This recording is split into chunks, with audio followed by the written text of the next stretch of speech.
The Drum Candy podcast is brought to you by Drum Factory Direct.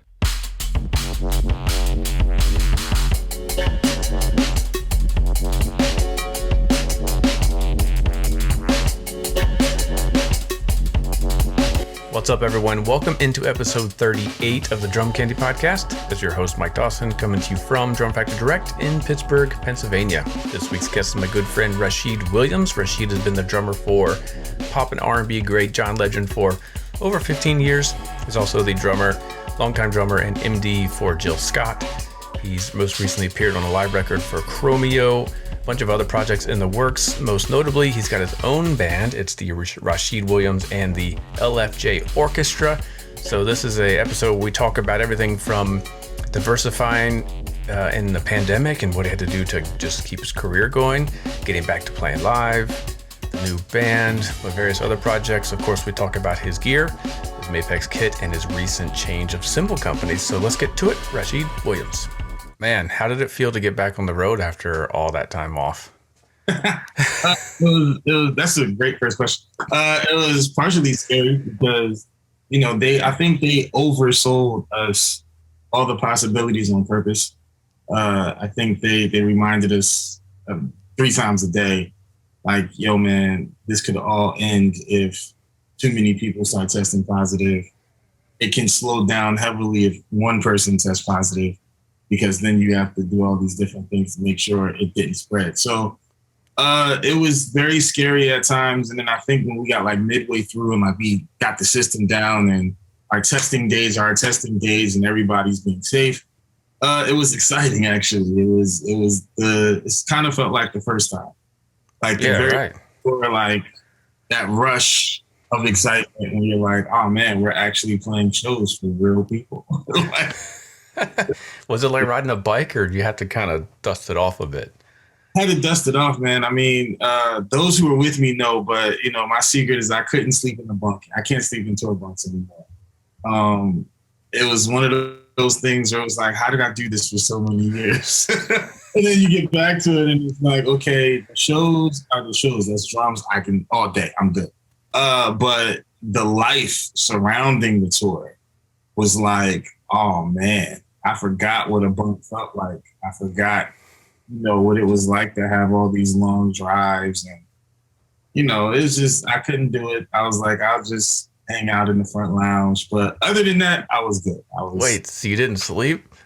I slept. I just grabbed my blanket and a pillow and commandeered the front lounge sofa. And, luckily I work with really great people. So if they woke up there, it's like, oh, he must not be able to sleep in his bunk.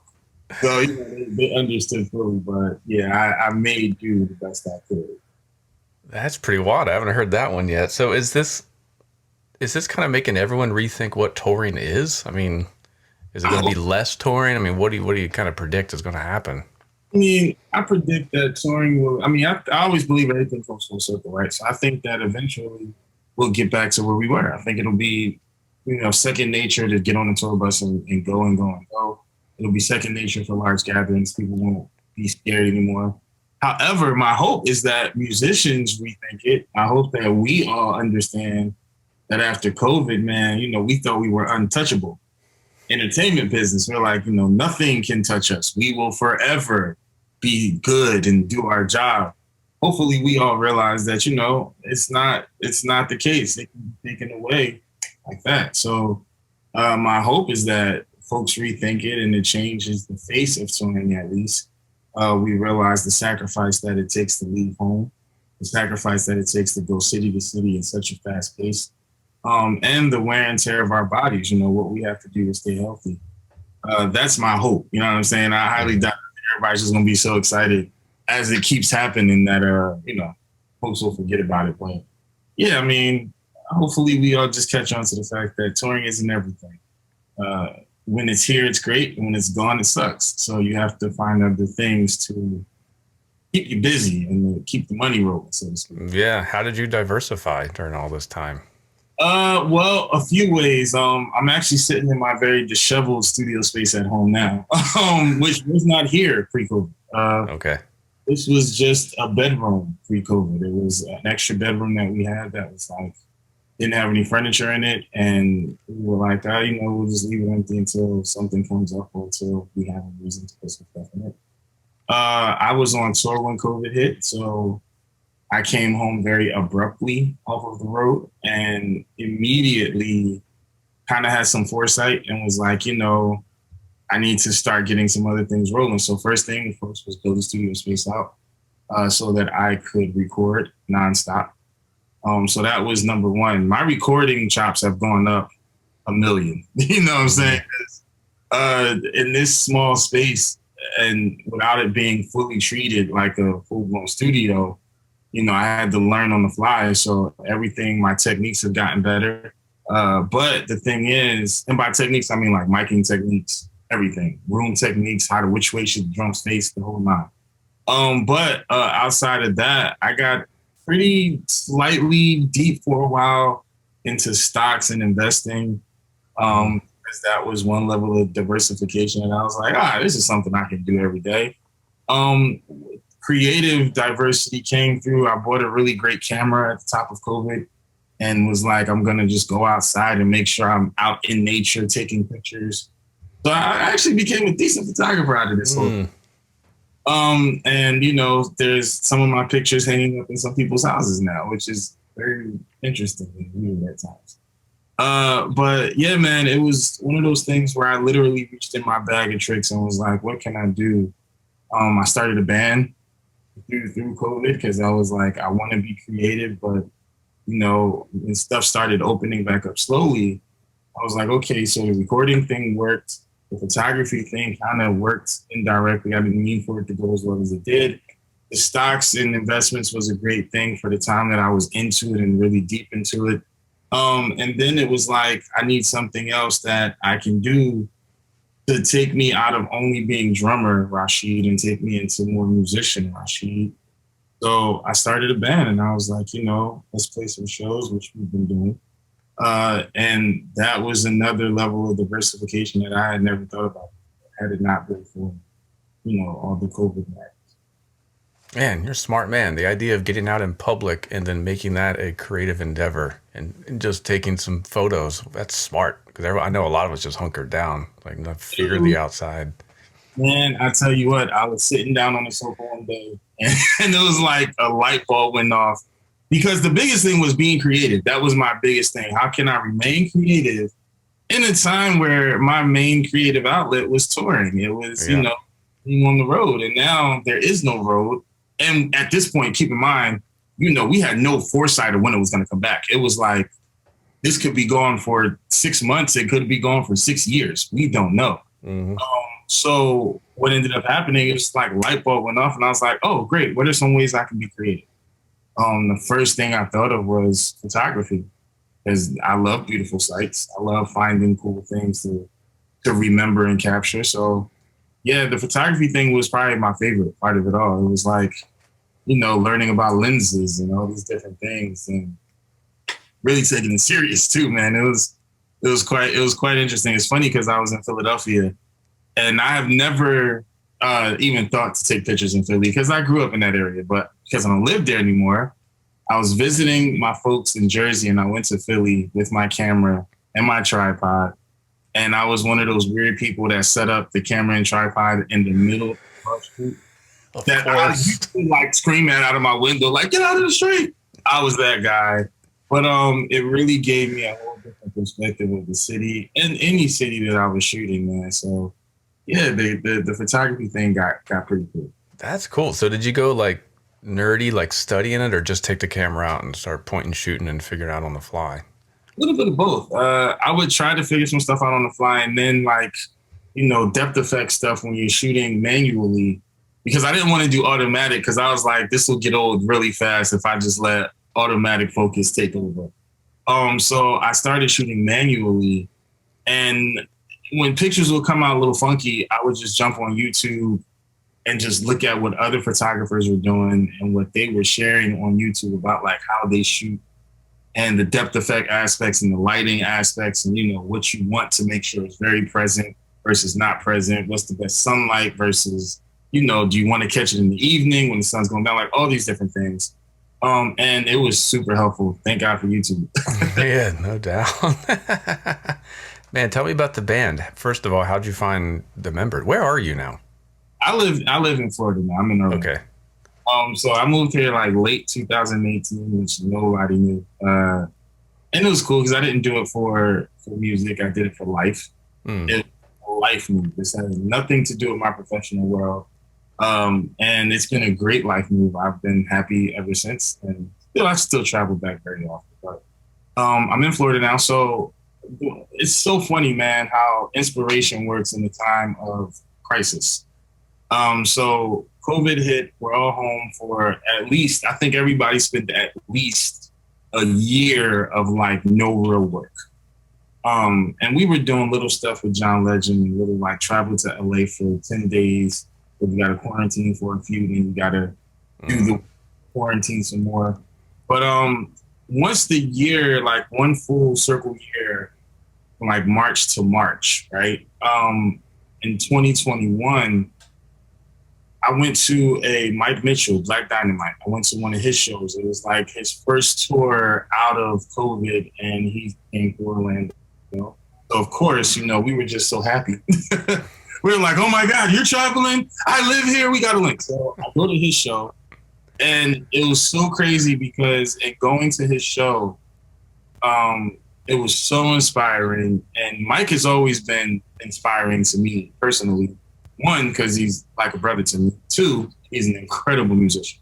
Not just drummer, but like full-blown musician mode. So I went to his show, and after the show, we were talking, and I looked at him, and I was like, yo, I think you just inspired me to start a band, bro. And he was like, word. I'm like, yo, man, because you're actually working, and it's that aspect of being able to take control of your own situation. Rather than waiting for an artist to be ready. Because, the artists, they're at home in their beautiful homes and mansions.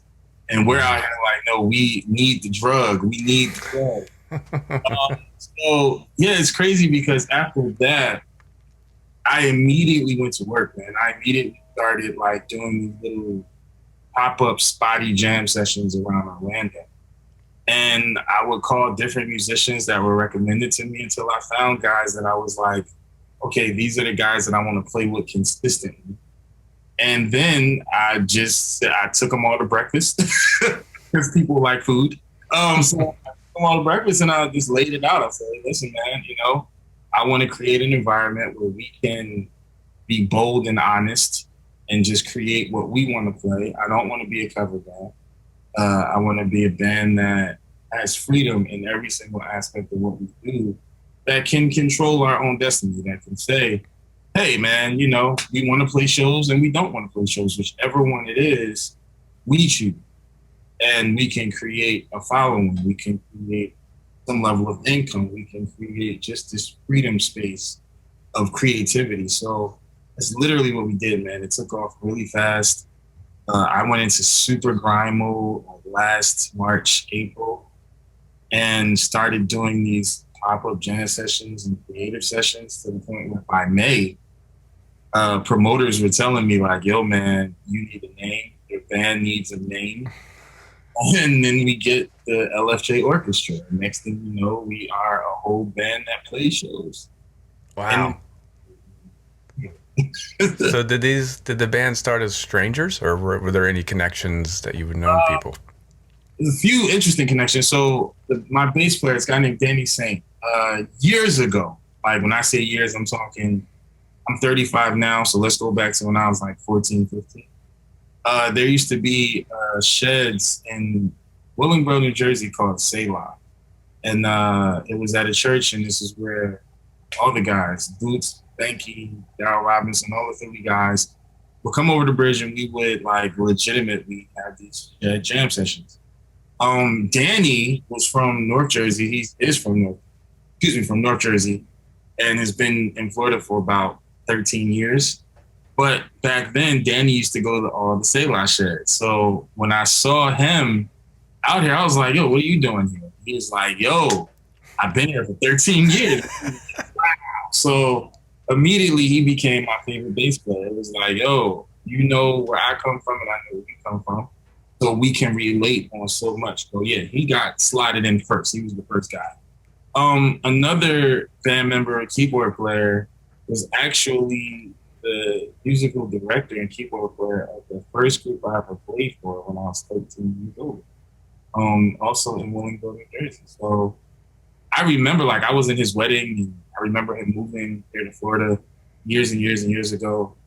And like, we were trying to link up. So finally, after COVID, like, I had already been here and we just could not get the time. So after COVID, finally, I'm like, yo, man, you got to come by the house.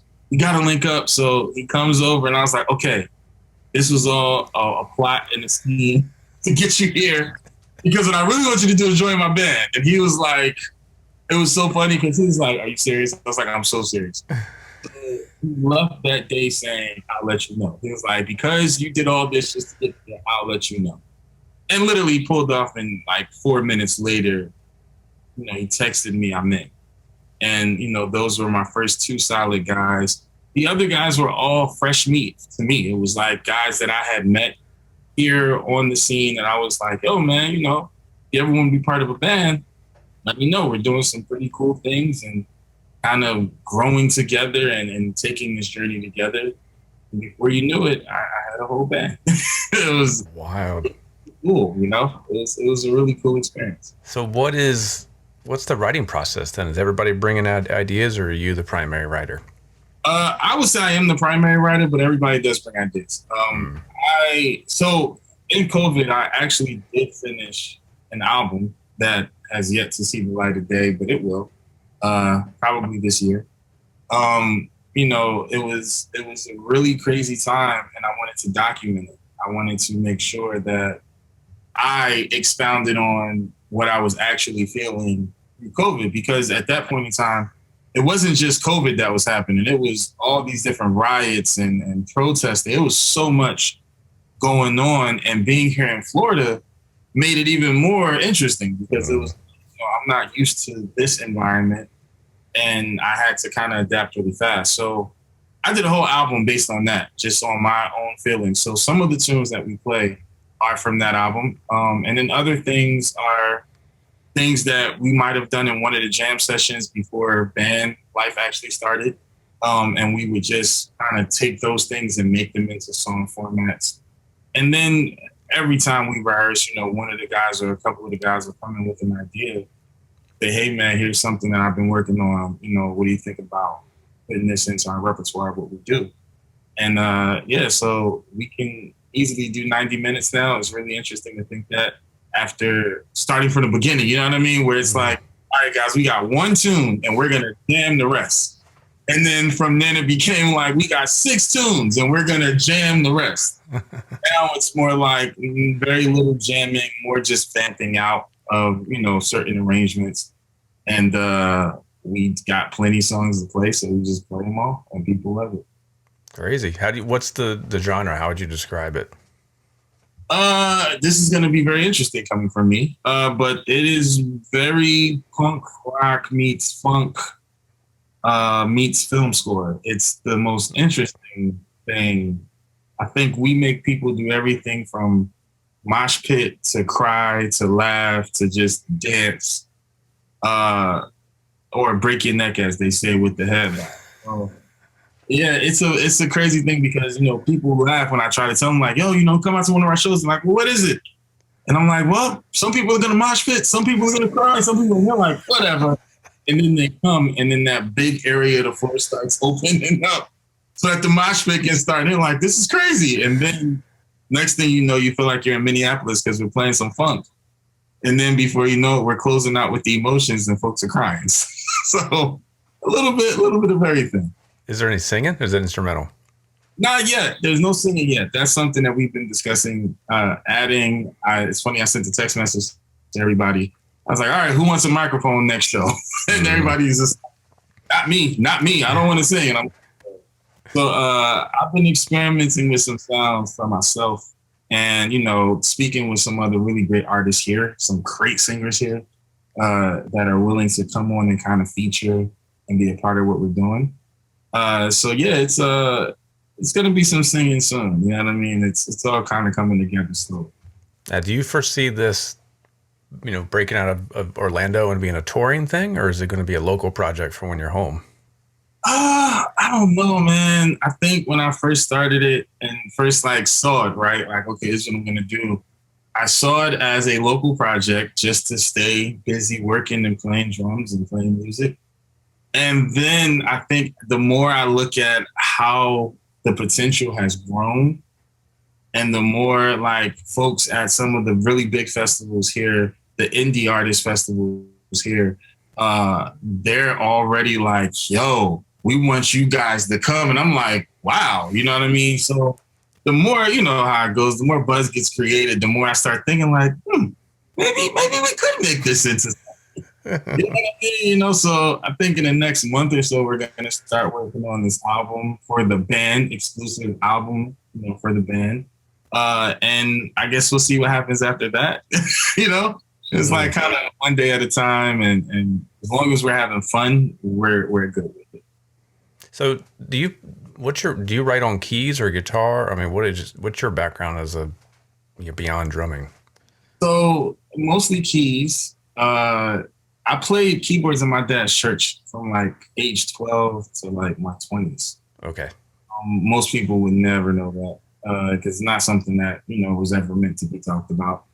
But I've always been heavily attracted to film scoring. It's one of my favorite things to do is listen to film scores for movies that I love.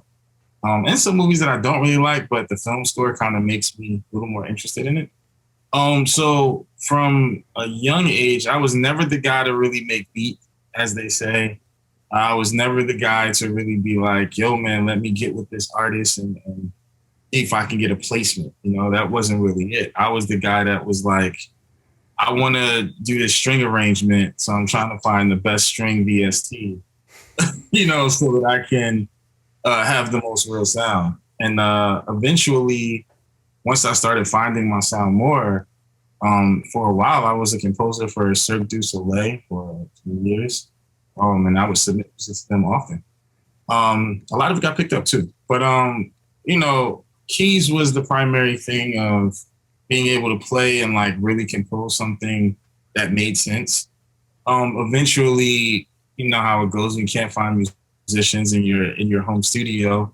You're bound to pick up a guitar, pick up a bass, and kind of start fiddling around and learning some things to make it make sense. So guitar, thank you too for that, because I did tons of YouTube lessons for guitar, so that I could, you know, really do some stuff that I was hearing and really get some really great music going. So music background, I played saxophone in elementary, which was great to help me understand horn arrangements.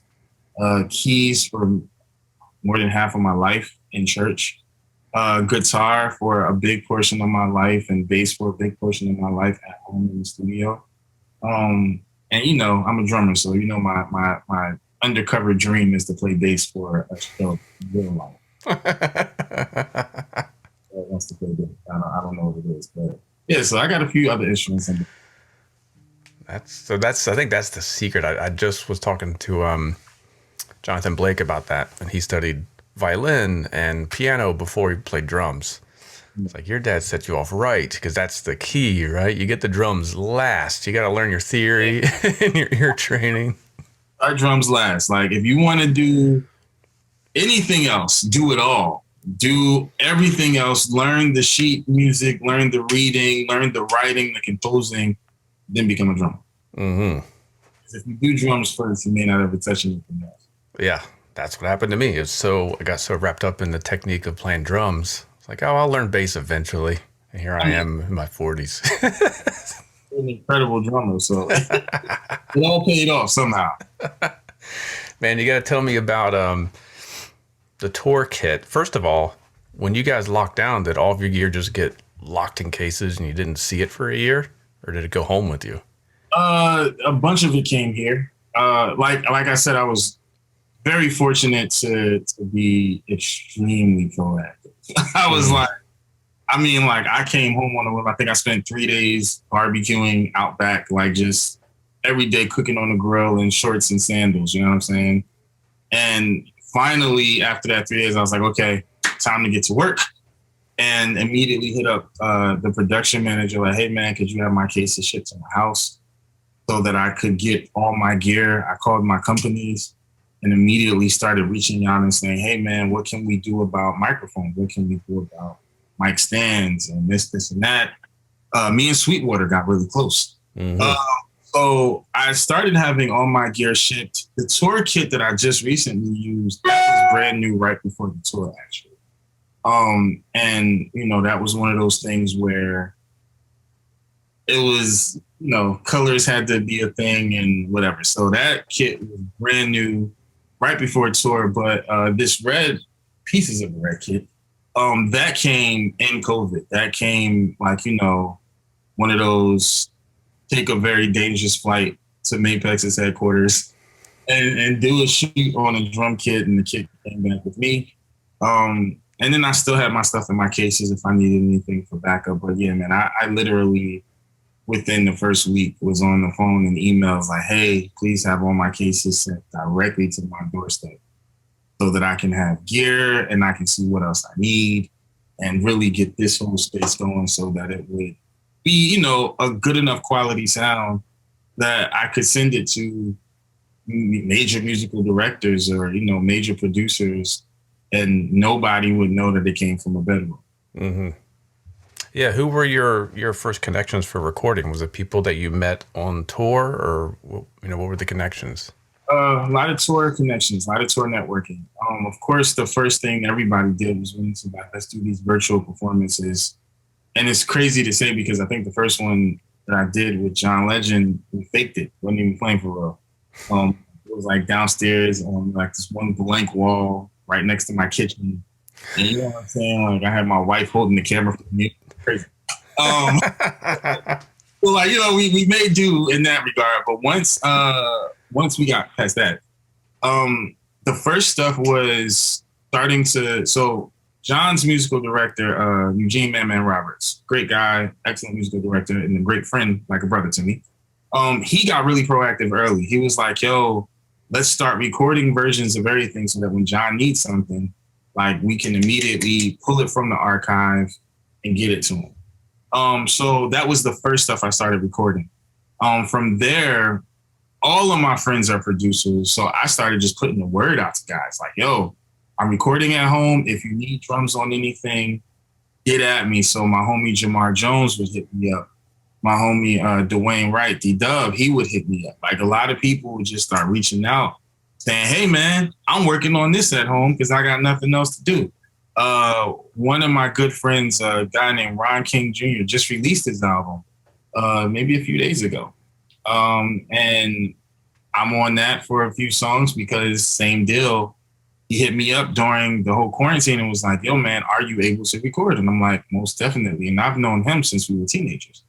So, you know, it was a little bit of every aspect where people started saying, let's just see if I can get somebody to cut these drums. And luckily, a lot of folks dialed my number. So I was able to do everything from virtual performances for people to recording for albums to, you know, once artists started getting back into the swing of doing shows but didn't want to like take the chance with a traveling band, I was recording show dates at home for a lot of artists. So, you know, the joke is that I've been on tour the whole time. Wait, you got to explain that a bit. What does that mean? So if that just perform solo with a track or something like that? Artists like Saweetie, as they say, she, you know, her first performances were just her and dancers. And, you know, like I say, the joke is that I've been on tour with them the whole time. Man also is her musical director. And he hit me up, of course. He's like, yo, man, I know you got the setup. I know you got the sound. I need the Sweetie stuff cut. And I was like, oh, dude, send it over. Like, so we took maybe like 3 or 4 days to get her whole entire show fully drum tracked, the whole 9. So yeah, show dates is basically the track that artists perform behind or in front of when they don't have a band, but there is live instrumentation in the music, not just the electronics that they use in the studio or just the studio recordings. This is like, it sounds like there's a band behind the stage. But I was in my room at home, and everybody else was recording their parts from in their studio spaces at home. So yeah, man, it's funny because we did SNL with Sweetie. And, when I met her, I was like, oh, hey, so nice to meet you. And she's like, oh, my God, thank you so much for being here. She's such a sweetheart. And Man looks at her and goes, well, he's technically been on tour with us the whole time. She's like, oh, you're the guy that did all that. I was like, yeah, I'm the drummer that played on all your stuff. So you've heard me play countless times at this point. This is just the first time we get to, face-to-face meet. And we're talking, this is 8 months after I had done the stuff for her. So yeah, it kind of all came full circle in that regard. Is that a standard thing for artists to do, to have that prepared, or was this a COVID necessity? I think it was a COVID necessity. I think some artists, when they're new, they cut back on budget and they say, well, it's really expensive to take a full band with hotels and salaries and tour bus space and all of that good stuff. So some artists do say, it's easier if we can just pay these guys one lump sum up front to get them to record themselves so that we get the live feel, but we take it everywhere we go. I think that it's, of course, going to be more common now because folks see that you can get away with not having the full production thing going on, like we learned in COVID. You don't have to have a 10-piece band everywhere you go. Now, does it make it better? Yes, it makes it 10 times better. But, some artists are literally like, well, I can just go me and a few of my dancers, some lighting effects, and the show will be great. And you still get the live instrumentation because I have these folks recording for me. Oh, man, we got to hurry up with the holograms. Now the dancers won't be needed. It's technology, and we have to be open to it. It goes back to what I said in terms of we cannot get comfortable thinking that it's going to work forever. It doesn't work like that. We have to find other avenues and other streams of income and just other ways to do what we love. And I think COVID was a good gut check in that regard. Man, I was just watching Australian Open, and they don't have line judges anymore. I'm like, because of COVID. I'm like, I don't know if they'll ever come back. That job might have just disappeared forever. And how does that parallel with art and music? No, it's not necessary. It's like people who can work from home, right?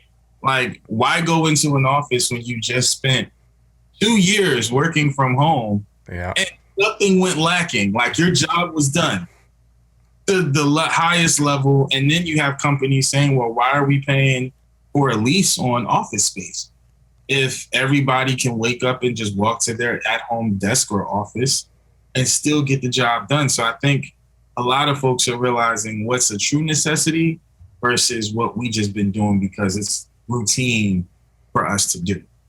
Yeah, interesting times. So tell me about the new tour kit. Is this going to be the kit that carries on for future runs? Yeah, so that tour kit, the white one that I just took out, that was the Mapex Saturn Evolution. Great drums. Great drums. The best they've had yet, which I think is great. But those are the drums that I'm taking to Vegas for our residency this year. Those are the drums that will be on tour in between the residency. That's definitely my go-to right now. What is the configuration? That kit is 3 up, 2 down. So the amount of times, rack times are 8, 10, and 12, and then the floor times are 14 and 16, which is a 22-inch kick drum. I'm playing 2 snares, one 6.5 by 14. And my second snare was actually a little interesting. My second snare was a 7 by 14 this tour. That might be the one thing I decide to switch out. Just because I think snares are a drummer's fun spot. You know what I'm saying? Like, the drums are always going to be the solid setup. The snares are the ones where we're like, I want to play with a different snare. And then, of course, Roland Electronics, I always trigger my kick drum and my snares so I can sample all the album sounds if necessary. And then now, all Sabian cymbals, which is really great. I played for Splashes for the first time in how long? 10 to 12 years. Bring them back. Splashes back. So yeah, the configuration has been really fun to play. It's just like an 8-inch Tom. I haven't taken an 8-inch Tom on tour in a really long time. Maybe even 10 years there, you know? So this setup was tailor fit to what the tour was. It was the mixture of pop and soul, with John's music going both ways. And, you know, it really did good. I was really proud of the drums that me and my drum set, Benji, my guy, I was really proud of what we chose to. Are you really cognizant of like how the samples layer on top of the acoustic sound? Like, does that affect your tuning or dampening or drum head choice or all that kind of stuff? To some extent, yeah. I think every drummer has their go-tos. You know, for me, I've been able to be part of situations that always give me a massive list of needs and you know, possibilities and options. But thankfully, I've been able to create a sound that kind of goes across the board. And the sampling is actually what makes it direct for the artist, right? So I have my sound that is just my drums. That's going to be, you know, with my kits, they're always a hybrid shell. The wood is always going to be something mixed with walnut, whether it's maple walnut or birch walnut. My heads on times, I love hydraulic heads on times. And I love resonant. The resonant heads fluctuate depending on the size of the drum. I tend to go thicker resonant heads on record times and thinner on rack times. And snares, I always play the H2 dry with the vent holes. That's like my number one go-to. And, you know, somebody's going to say, oh, well, that's just a normal setup. And I'm like, yeah, until you take the fact that I'm also layering some of these sampled album sounds over top of that.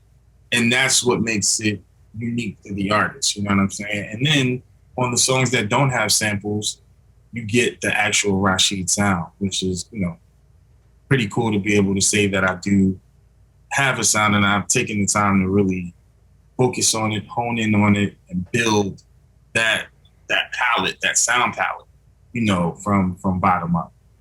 I mean, that head choice, it sounds to me like you're going for a pretty punchy, short sound with a lot of like low end. Is that kind of the vibe? Yeah, man, because it's like, you know, I'm a church guy, right? So at some point of the show, with all the pocket that I play, I'm going to play something fast. So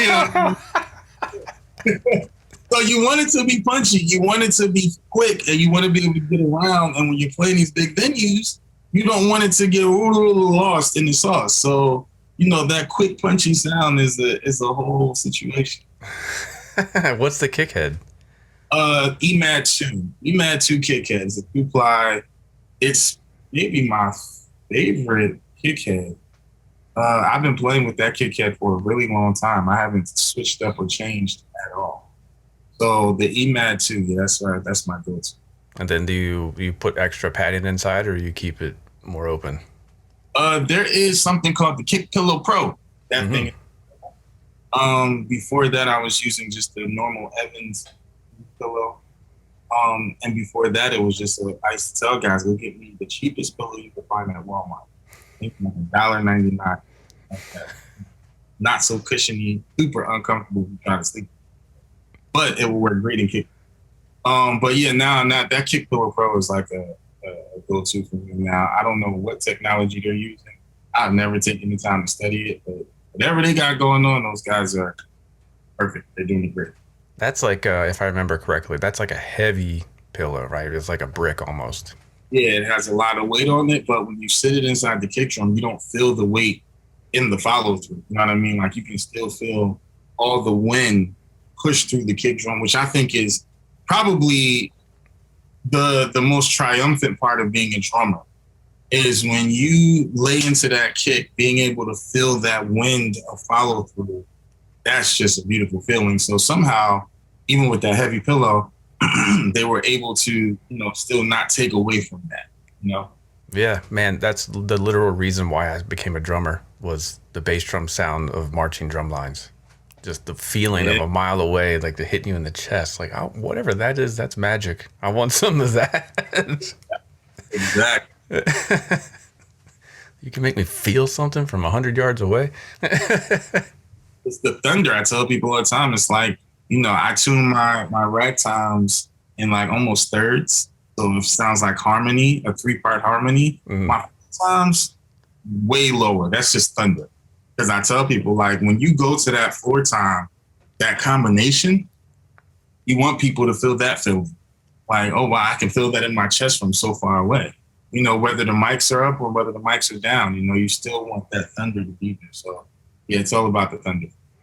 So does that same sound transfer to your home studio, or do you had to make adjustments? It transfers, but the miking is where it got interesting.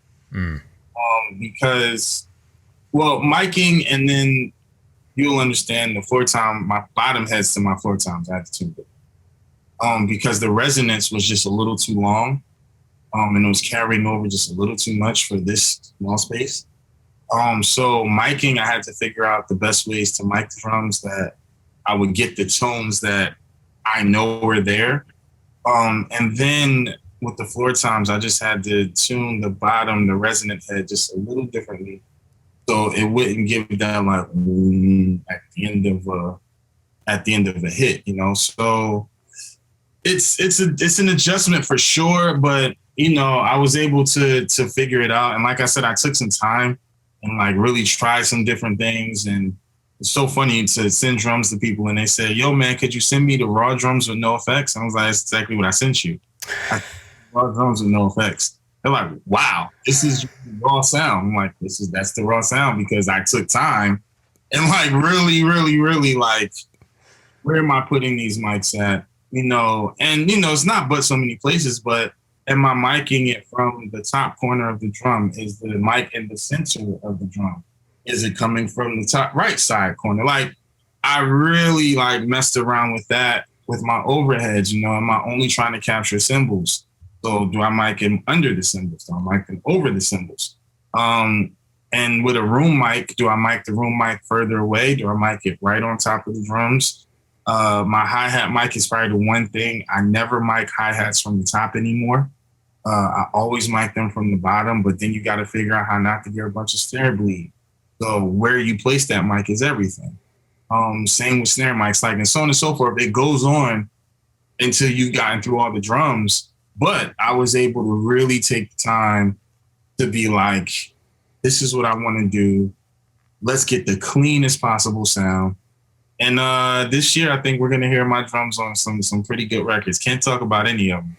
But some pretty major artists, some legends. I got to work with some legends.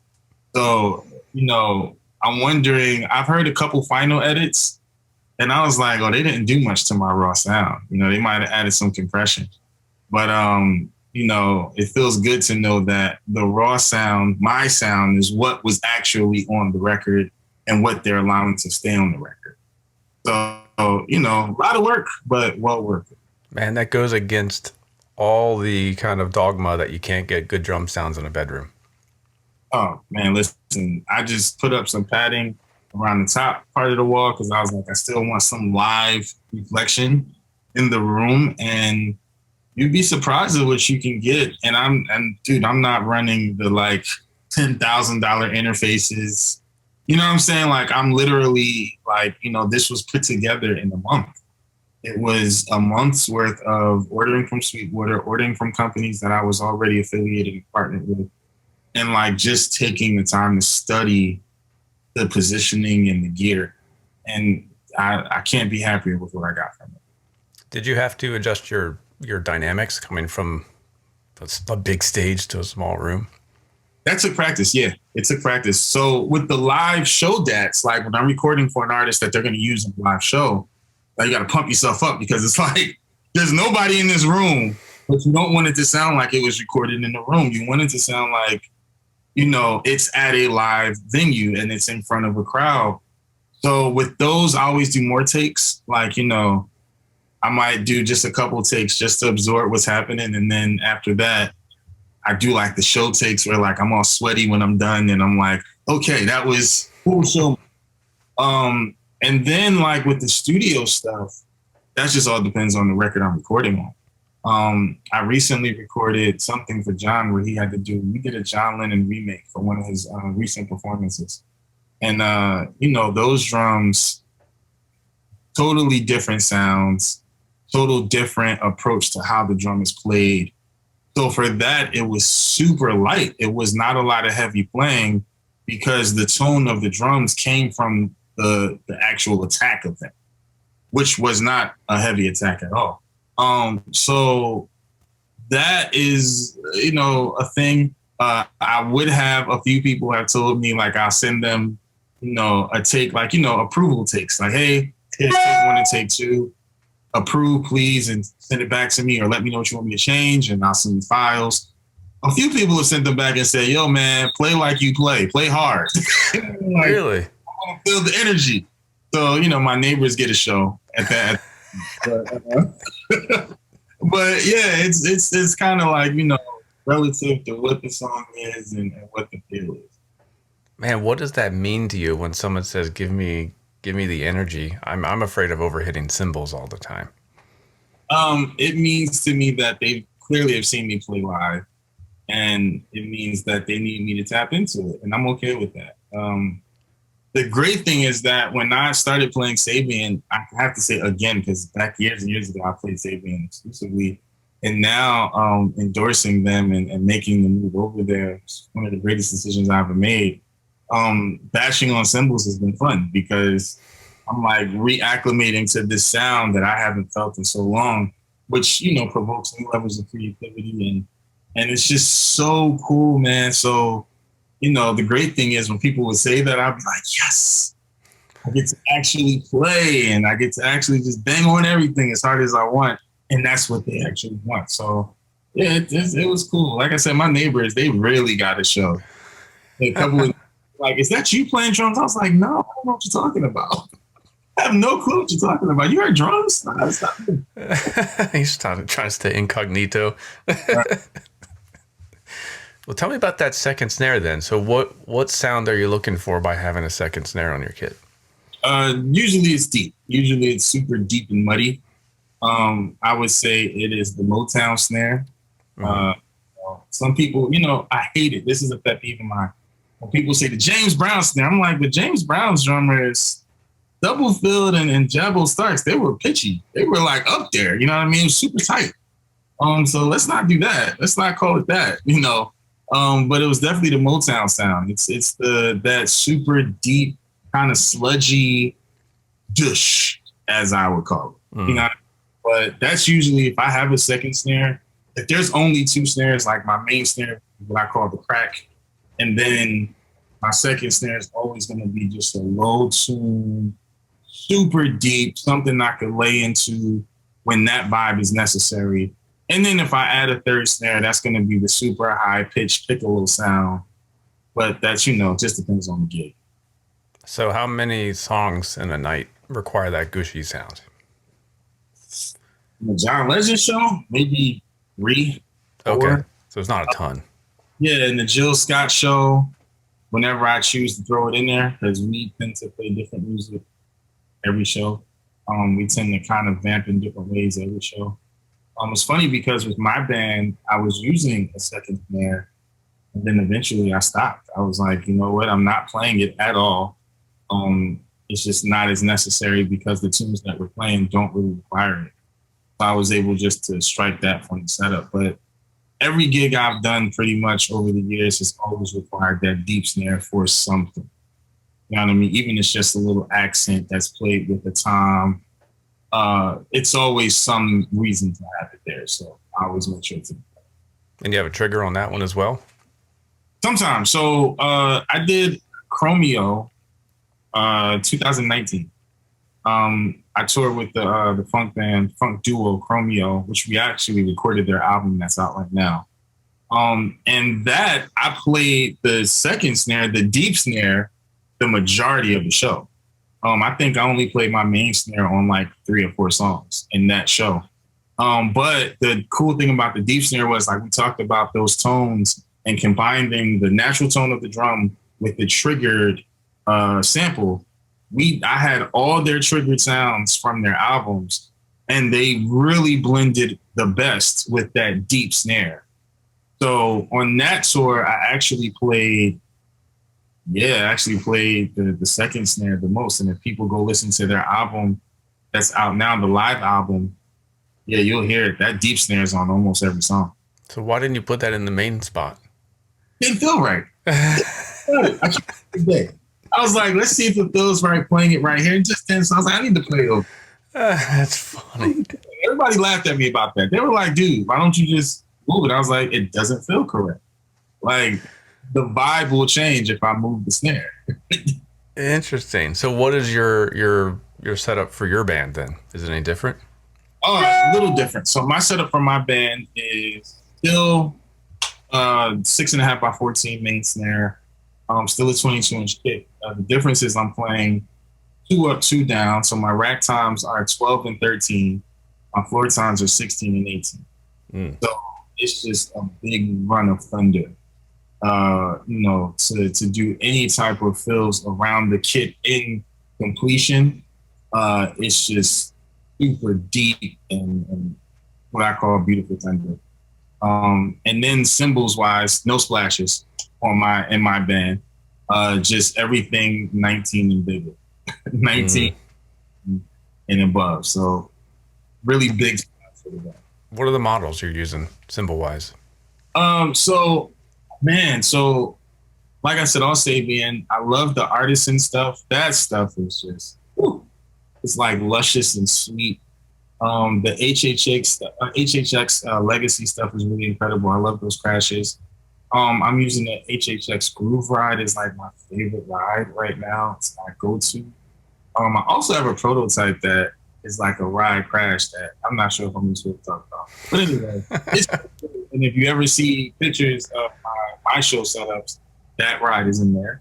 But I play it as a crash and sometimes ride on the bell. And then like they have a really great stack series that I use a few of those stacks, and but that's the majority. A lot of the HHX Legacy, the regular HHX and the HHX Evolution is a big thing mixed in with some artisan crashes and hi-hats. Yeah, it's kind of a nice little plethora. Are you using big hi-hats? My hi-hats are 15. Okay, for everything? Yeah. And then with John's tour, I have 2. So I have my main hi-hats, which is just my normal artisan hi-hats. They're nice and tight. Like just when you open them, they get sludgy, and you close them, you tighten right back up. And then I have on my right, my remote hat is the 18-inch stick hats. Those are the ones with the holes everywhere. And those, it's so weird because it really makes you think about album sounds, right? Because some producers use multiple hi-hat sounds. So now on John's tour, I was able to actually emulate a lot of the double hi-hat sounds that I was hearing on the records, which made it interesting when it comes to keeping my foot on both pedals at the same time. That's a whole nother thing. Whoa, wait, they both have pedals? And that's the thing people would ask, like, how are you opening and closing both? And literally I would just like have my foot pivoted and like lift heel for one, lift toe for the other, or just straight down for keeping them both closed. I was working pretty hard. So that's nuts. The sick hats as a remote hat. And, for some songs I would just primarily play those. Other songs I would play both. And then of course I would play my mains on something. How did you work out the choreography? Was that like in rehearsals, or did you have to do it ahead of time? Or, how'd you get through that? In rehearsals, I always tell drummers, and the best thing you can do is stop and think. I think that it's funny because there was a time when Jill Scott didn't have a percussionist, and she wanted me to be a percussionist. But she was like, I want you to play percussion too, but I don't want to be my drummer. It's the same thing she said when I became her musical director. I want you to be the musical director, but I do not want to be my drummer. And I was like, that's a really great way to put that. So I always say, like, take a second and just think about what you're trying to do, because our bodies are more capable than we sometimes give credit. So there were things that I would have to play claps, bongos, and be like, that's the track. But I also have to play the groove as the drummer. And it's like, well, how am I going to get my left hand this way and back to the snare? Well, maybe my left hand never leaves this way. Maybe my right hand plays hi-hat and snare, while my left hand is playing bongos, chimes, whatever else. And then where's the best place to put these rolling beat drum pads for claps and snaps where I can also, have that. And it gets pretty surgical, man. Like I play now, even with John, I play the electric kick as well. So the rolling one, that's just like the pedal. Mm-hmm. I play that right next to my actual kick drum pedal. So I can play a groove and play the sub nature of it. Wow, because my feet is like jumping back and forth from one to the other. Literally, man, I really worked out some pretty cool choreography, which sometimes feels a bit unreal. Mm-hmm. But for the most part, like I said, I always tell guys, just take a second, think about what you're trying to do. And then in rehearsals, literally, I would say, like, with Jill, I'm the MD, so I kind of get to run the song as many times as I want to. So I can be like, all right, guys, let's do it again. And in my mind, I'm like, I'm trying this other thing. With John, I would just ask Man, like, yo, bro, can we run that one more time for me? I just want to see if I can figure this other thing out. And sometimes it works and sometimes it doesn't. Sometimes I'm looking at Dom Thomas, the percussionist, and saying, yo, bro, I can't cover those claps. I've tried every different possible way to do it. I need you to get that. And he'll be like, oh, perfect. I got a free hand that's not doing anything, so I can do that. Other times, I'm like, yo, I got it. Don't even worry about it. I figured out how to move properly around the kit where I can actually cover all parts. So it takes some practice. So is that choreography permanent now? Like if you had to recall, what did we do on this song? Will you be there for it, or would it take a minute to figure it out? So memory is a beautiful thing. It's permanent. Yeah, it's pretty there. It sucks when something changes because you got to deprogram. But even with that, you get certain formulas that just work. Like with the hi-hat thing, I'm like, you can't have the pedals directly next to each other. I need my remote pedal a little bit higher so that as I'm pivoting my foot, I'm touching both pedals, and just lifting heel or toe is what opens or closes either one of them. Little tricks of the trade like that you find out are like, okay, those are things that are going to help me actually be able to do my job at the highest level of efficiency. So, it's a thing. Muscle memory is there, but if I had to change something, I could figure it out. Now, is there any like percussion loops or on playback that you have to navigate around? Very little with John. None with Jill Scott. Jill Scott, you don't run any effects on her stuff. So everything you hear is what you see, which can get interesting because sometimes she wants a track but doesn't want the track, if you know what I mean. Doesn't want the background. We have to become the track. With John, I think we're almost to the point now where there are no drum or percussion sounds in any of these, which is very different from where we started at. When we started, there was drums in almost every song when I started back in 2008. And, just evolved over time. It was like I would add something and then me and Man would talk about it and say, all right, so let's try it without it. Let's see if it still punches the same if I'm actually playing those sounds. To the point now where we're like, if there's an album sound that is a drum sound, I usually just trigger that, take it out of the track. And it's the same with our percussionist, Dom Thomas. He does the same thing. Like if there's something that he can cover so that it can get out of the track, get out of the box, then he'll cover it. So I'm at the point now where in John's show, very little drum stuff going on in the track. Like I think Greenlight still has it because it's like that filtered drum, that filtered drum loop that runs in the background. Mm-hmm. But like that's about it. I mean, that keeps you occupied on stage. I don't know if I call it job security or if I just call it just a good time. I stay very busy though. Yeah. I think I probably talked about it before, but just the idea of using triggers. I think every drummer, even playing club dates, I take a kick trigger almost everywhere I go these days. It just makes the sound just bigger, and it's easy now. I mean, I use a little TM2 module, which you can throw in your hardware bag. I think that's something everyone should consider.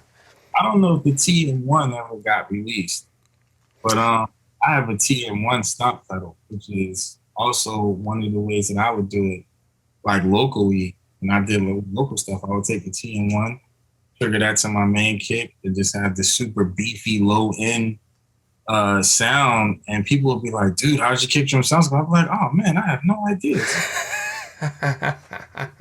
What about the wrong? It's all in the touch. I get you a Mapex drum kit. That's the only way to make it happen. All right. Well, I only have one more question for you. I'm reviving the original question for this podcast. What was your first snare drum? Oh man, my first snare drum. Let me go back. Or what was your first kit? My first actual kit that wasn't like a toy kit was, you would know this. A lot of drummers would not. You will, because you're one of those. A nerd. You can say it. You're a very studied drummer, studied musician. You're gonna know this. My first drum kit was a gift from a friend of my mother's at her job. My mom used to work in New York at the World Trade Center when I was a kid. And it was an Olympic yellow oyster finish, which that was Olympic or Olympia, whichever one. It was the company before Premier was Premier. Yeah. It was a 3-piece jazz kit. I still have that snare at my parents' house, actually. The snare. You're kidding. Sadly, the kit got left in the storage unit, and I never saw it again. Like in moving, my family moved a bunch when I was a kid. So one of the storage units, it got left in, and I never saw it again. But yeah, that drum set was my first like walk downstairs Christmas, and there's a drum kit.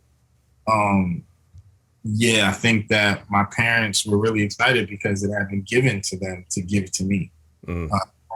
Like I said, my mom's friend at work whose husband, for some reason, stopped playing drums. But yeah, that was the first kit. It was super beautiful. I like, if I could bring back any kit from my past, it would be that drum set. Right? Anyone listening got a lead on some Olympic? What was it? White marine pearl. It was a yellow. It yellow was like, marine pearl. It was beautiful, man. And there's some pictures somewhere of me in my robe and underwear on Christmas morning sitting on that drum set. Which hopefully will never be surfaced to the internet. But yeah, that drum set was for sure my first actual drum kit. Nice. How old were you? It had to be 6, 7. Okay. Like So you started early. Yeah. 5, you know? Because not too long after that, my parents brought me like a Pearl Forum kit. Yeah, so... Now, which color? It was only black, white, or red back then, right? You got the black one, you said? Yeah, the black one, man. Super deep sounds, and it wasn't even real wood. I don't think it was like that prefab like particle thing going on. Yeah. Huge badge, long lugs. I know those drums. Yeah, exactly what they were. So that was the kit that came after that. But yeah, that little 3-piece jazz kit was definitely my first one. Killer. I want to keep an eye out for them then. Olympic drums. Anyone? Give us a lead. Okay, so what should we look out for next from you for the remainder of this year? Well, in the terms of gigging, so John Legend is doing Vegas residencies all year. We're doing one in April, one in August, and another in October. All like 8 shows at a time. That's going to be pretty cool. That's at Planet Hollywood at Zappos Theater. That'll be fun and exciting. It's going to be a really great show. And then in between that, we'll be touring. And with all of that going on with John Legend, I'll also be doing Rashid Williams and the LFJ Orchestra music. And my band will be traveling. So, yeah, man, look out for that. Look out for the LFJ Orchestra album, which will come this year. Also, look out for my album, Scenes for 2020. That's going to come this year. Oh, wait a minute. Is that the one you said's in the can? Yeah, that one's done. It's done. It's completely done. I think I just wanted to I didn't want to just drop it as a normal like song album because I wanted it to be an experience. So that one might come to cities more as an art exhibit than it does an album. I got a really great creative director here in Florida that she's incredible at what she does. And we've been talking over some really great ideas of how to properly present it so that it's not just like, hey, Rashid did this little scenes from 2020. I'm gonna go back and listen to it. No, this is the only way I can hear the album is if I go to the art exhibit into the incubator and experience the album. So yeah, that's, we're trying to get that going this year as well. So I'm gonna stay working. Bring it to Pittsburgh. I want to experience that thing. Please send me some spots that would be down for that kind of thing. We're looking and scouting different locations now because, here in Florida, it's actually more easy than I thought it was. There's a lot of spaces that can properly handle what we're trying to do. But I was thinking like I'm from New Jersey and I was like, I don't know any space there. So now it's like kind of looking for pop-up spaces and do it like as a pop-up.